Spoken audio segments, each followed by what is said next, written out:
लोकसभा अनिश्चित काळासाठी तहकूब, नव्या विस्तारित वंदे मातरमच्या गायनानंतर तहकुबीची घोषणा, मोदी आणि शहांची उपस्थिती, महिनाभराचं अधिवेशन गदारोळातच वाया.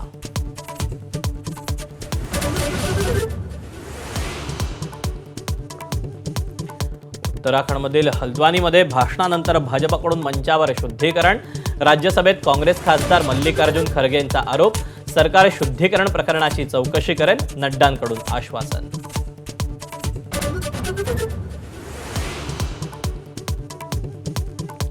राहुल गांधी जिनांचे खरे वारसदार, भाजप खासदार निशिकांत दुबेंचं वादग्रस्त वक्तव्य, तर काँग्रेस नेत्यांचा दुबेंवर पलटवार. चाकणमधील उद्योजकांच्या अडचणी सोडवण्यासाठी 16 ऑगस्टला बैठक, उद्योगमंत्री उदय सामंतांची माहिती, तर 20हून अधिक कंपन्यांनी स्थलांतरित होण्याचा इशारा दिला.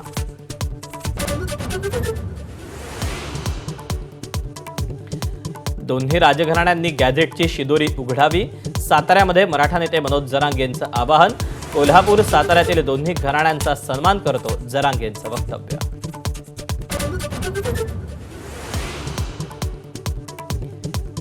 महाराष्ट्रातील विद्यार्थी आंदोलकांना मोठा दिलासा, नीट पेपरफुटी प्रकरणातील गुन्हे मागे घेण्यासाठी मुदतवाढ, सुप्रीम कोर्टानं गंभीर नसलेले गुन्हे मागे घेण्याची सूचना दिली होती.